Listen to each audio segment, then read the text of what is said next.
दोस्तों इस छोटे से व्लॉग के अंदर हम 2 बातें करनी है। एक तो जो पीटीआई ने जलसा क्यों उसको ख़त्म किया और दूसरा शेर अफ़ज़ल मुरव्वत साहब।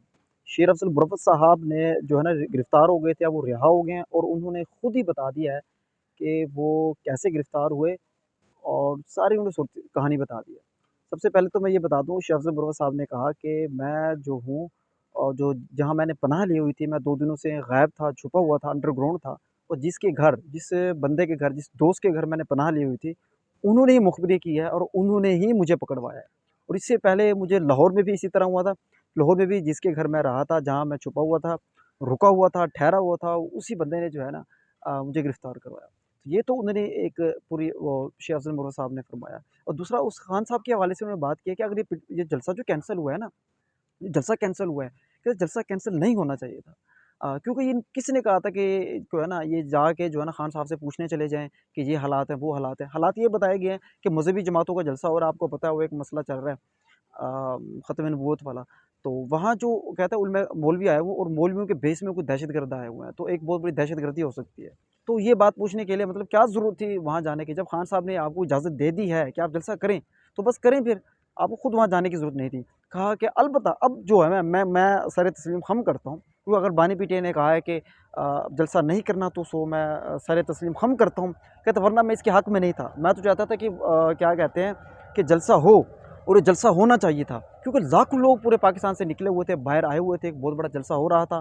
तो ये एक मैं कभी भी इसको ना करता। लेकिन अब क्योंकि कहते हैं कि मेरी जो पोज़ीशन पार्टी के अंदर बहुत ही नाज़ुक है, इस वजह से जो है ना मुझे अब जो है ना पार्टी की बात को, बानी-पीठे की बात को जो है ना अब मुझे एक्सेप्ट करना पड़ रहा है और मैं मानो सर तस्लीम ख़म कर रहा हूँ। वरना अगर मैं इसके बिल्कुल भी हक़ में नहीं था। इसके अलावा दोस्तों बाकी जो दोस्त जज़्बाती हो गए हैं, कोई मसला नहीं है, परेशान ना हों, जज़्बाती होने की आप दो लोगों को ज़रूरत नहीं है। ठीक है। कोई नहीं अभी अगर खान साहब ने अगर चलो ओके कर दिया तो कोई बात नहीं। अभी देखें फिर लाहौर में जलसा होगा 27 अगस्त को और फिर तकरीबन 8 या 7 सितंबर को जो है ना फिर इस्लामाबाद में होगा। तो बहरहाल जलसा तो होना है।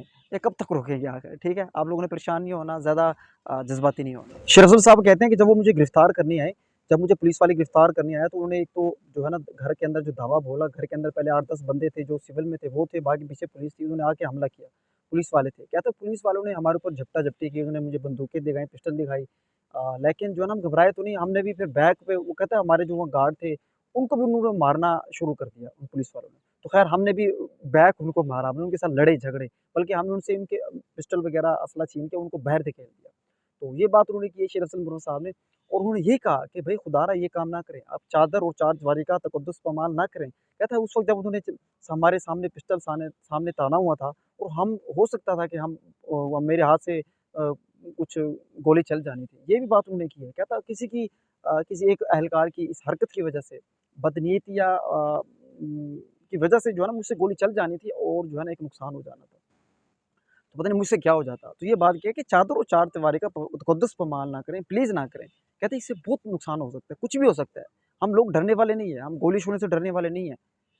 तो ये वाक़ई तशवीशनाक है, तो बिल्कुल ही हमारी जो इदारों को मतलब ये पुलिस एहलकार हैं जो उनको जो है ना कम से कम चादर और चारदीवारी का तकद्दुस पामाल नहीं करना चाहिए।